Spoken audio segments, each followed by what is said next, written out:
नमस्कार दोस्तों। एक माँ की बेहद मार्मिक कहानी। कल रात एक ऐसा वाक्य हुआ जिसने मेरी ज़िंदगी के कई पहलुओं को छू लिया। करीब 7 बजे होंगे। शाम को मोबाइल बजा। उठाया तो उधर से रोने की आवाज़। मैंने शांत कराया और पूछा कि भाभी जी आखिर हुआ क्या। उधर से आवाज़ आई, आप कहाँ हैं और कितनी देर में आ सकते हैं। मैंने कहा, आप परेशानी बताइए और भाई साहब कहाँ हैं, माता जी किधर हैं, आखिर हुआ क्या। लेकिन उधर से केवल एक रट कि आप आ जाइए। मैंने आश्वासन दिया कि कम से कम 1 घंटा पहुंचने में लगेगा। मैं जैसे तैसे पूरी घबराहट में पहुंचा। देखा तो भाई साहब, हमारे मित्र जो जज हैं, सामने बैठे हुए हैं। भाभी जी रोना चीखना कर रही है। 12 साल का बेटा भी परेशान है। 9 साल की बेटी भी कुछ नहीं कह पा रही है। मैंने भाई साहब से पूछा कि आखिर क्या बात है। भाई साहब कोई जवाब नहीं दे रहे थे। फिर भाभी जी ने कहा, ये देखिए तलाक के पेपर, ये कोर्ट से तैयार करा कर लाए हैं, मुझे तलाक देना चाहते हैं। मैंने पूछा, ये कैसे हो सकता है, इतनी अच्छी फैमिली है, 2 बच्चे हैं, सब कुछ सेटल्ड है। प्रथम दृष्टि में मुझे लगा ये मजाक है, लेकिन मैंने बच्चों से पूछा, दादी किधर है। बच्चों ने बताया, पापा ने उन्हें 3 दिन पहले नोएडा के एक वृद्धाश्रम में शिफ्ट कर दिया है। मैंने घर के नौकर से कहा, मुझे और भाई साहब को चाय पिलाओ। कुछ देर में चाय आई। भाई साहब को बहुत कोशिशें की चाय पिलाने की, लेकिन उन्होंने नहीं पी और कुछ ही देर में वो एक मासूम बच्ची की तरह फूट फूट कर रोने लगे। बोले, मैंने 3 दिन से कुछ भी नहीं खाया है। मैं अपनी 61 साल की माँ को कुछ लोगों के हवाले करके आया हूँ। पिछले साल से मेरे घर में उनके लिए इतनी मुसीबतें हो गई कि पत्नी ने कसम खा ली कि मैं माँ जी का ध्यान नहीं रख सकती। ना तो ये उनसे बात करती थी और ना ही मेरे बच्चे बात करते थे। रोज़ मेरे कोर्ट से आने के बाद माँ खूब रोती थी। नौकर तक भी अपनी मनमानी से व्यवहार करते थे। माँ ने 10 दिन पहले बोल दिया, बेटा तू मुझे ओल्ड एज होम में शिफ्ट कर दे। मैंने बहुत कोशिशें की पूरी फैमिली को समझाने की, लेकिन किसी ने माँ से सीधे मुंह बात तक नहीं की। जब मैं 2 साल का था तब पापा की मृत्यु हो गई थी। दूसरों के घरों में काम करके मुझे पढ़ाया, मुझे इस काबिल बनाया कि मैं आज जज हूँ।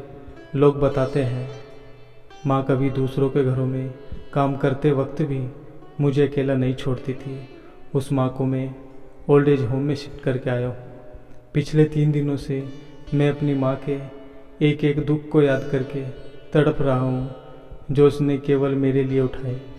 मुझे आज भी याद है जब मैं 10th की परीक्षा में अपीयर होने वाला था। माँ मेरे साथ रात रात भर बैठी रहती। एक बार माँ को बहुत फीवर हुआ। मैं तभी स्कूल से आया था। उसका शरीर गर्म था, तप रहा था। मैंने कहा, माँ तुझे फीवर है। माँ हंसते हुए बोली, अभी खाना बना रही थी इसलिए गर्म है।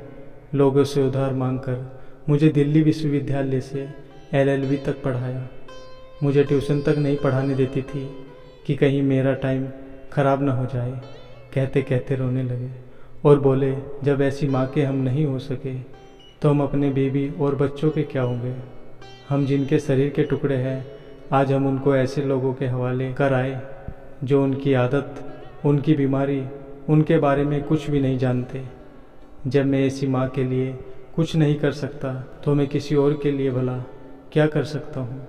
आज़ादी अगर इतनी प्यारी है और माँ इतनी बोझ लग रही है तो मैं पूरी आज़ादी देना चाहता हूँ। जब मैं बिना बाप के पल गया तो ये बच्चे भी पल जाएंगे, इसलिए मैं तलाक देना चाहता हूँ। सारी प्रॉपर्टी इन लोगों के हवाले करके उस ओल्ड एज होम में रहूँगा। कम से कम मैं माँ के साथ तो रह सकता हूँ। और अगर इतना सब कुछ करके माँ आश्रम में रहने के लिए मजबूर है तो एक दिन मुझे भी आखिर जाना ही पड़ेगा। माँ के साथ रहते रहते आदत भी हो जाएगी। माँ की तरह तकलीफ़ तो नहीं होगी। जितना बोलते उससे भी ज़्यादा रो रहे थे। बातें करते करते रात के 12:30 हो गए। मैंने भाभी जी के चेहरे को देखा। उनके भाव भी प्रायश्चित और ग्लानि से भरे हुए थे। मैंने ड्राइवर से कहा, अभी हम लोग नोएडा जाएंगे। भाभी जी और बच्चे, हम सारे लोग नोएडा पहुँचे। बहुत ज़्यादा रिक्वेस्ट करने पर गेट खुला। भाई साहब ने उस गेट कीपर के पैर पकड़ लिए, बोले मेरी माँ है, मैं उसको लेने आया हूँ। चौकीदार ने कहा क्या करते हो साहब? भाई साहब ने कहा मैं जज हूँ। उस चौकीदार ने कहा जहाँ सारे सबूत सामने हैं तब तो आप अपनी माँ के साथ न्याय नहीं कर पाए, औरों के साथ क्या न्याय करते होंगे साहब। इतना कहकर हम लोगों को वहीं रोककर वह अंदर चला गया। अंदर से एक महिला आई जो वार्डन थी। उसने बड़े कातर शब्दों में कहा 2 बजे रात को आप लोग ले जाके कहीं मार दे तो मैं अपने ईश्वर को क्या जवाब दूंगी। मैंने सिस्टर से कहा आप विश्वास करिए ये लोग बहुत बड़े पश्चाताप में जी रहे हैं। अंत में किसी तरह उनके कमरे में ले गई। कमरे में जो दृश्य था उसको कहने की स्थिति में मैं नहीं हूँ। केवल एक फ़ोटो जिसमें पूरी फैमिली है और वो भी माँ जी के बगल में, जैसे किसी बच्चे को सुला रखा है। मुझे देखी तो उनको लगा कि बात खुलने जाए, लेकिन जब मैंने कहा हम लोग आपको लेने आए हैं तो पूरी फैमिली एक दूसरे को पकड़कर रोने लगी। आसपास के कमरों में और भी बुजुर्ग थे। सब लोग जागकर बाहर तक ही आ गए। उनकी भी आंखें नम थी। कुछ समय के बाद चलने की तैयारी हुई। पूरे आश्रम के लोग बाहर तक आए। किसी तरह हम लोग आश्रम के लोगों को छोड़ पाए। सब लोग इस आशा से देख रहे थे कि शायद उनको भी कोई लेने आए। रास्ते भर बच्चे और भाभी जी तो शांत रहे, लेकिन भाई साहब और माता जी एक दूसरे की भावनाओं को अपने पुराने रिश्ते पर बिठा रहे थे। घर आते आते करीब 4 बज गए थे। भाभी जी भी अपनी खुशी की चाबी कहाँ है ये समझ गई थी।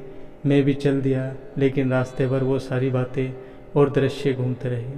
माँ केवल माँ है, उसको मरने से पहले ना मारे। माँ हमारी ताकत है, उसे बेसहारा नहीं होने दे। अगर वह कमज़ोर हो गई तो हमारी संस्कृति की रीढ़ कमज़ोर हो जाएगी। बिना रीढ़ का समाज कैसा होता है किसी से छुपा नहीं। अगर आपके परिचित परिवार में ऐसी कोई समस्या हो तो उसको ये ज़रूर सुनाएं, बात को प्रभावी ढंग से समझाए। कुछ भी करे, लेकिन हमारी जननी को बेसहारा बेघर न होने दे। अगर माँ की आंख से आंसू गिर गए तो ये कर्ज कई जन्मों तक रहेगा। यकीन मानना सब होगा तुम्हारे पास, पर सुकून नहीं। सुकून सिर्फ माँ के आंचल में होता है। उस आंचल को बिखरने मत देना। दोस्तों, वीडियो अगर अच्छी लगी हो तो वीडियो को लाइक और हमारे चैनल को सब्सक्राइब करें और अपने दोस्तों के साथ शेयर करें। धन्यवाद। जय श्री राधे कृष्ण।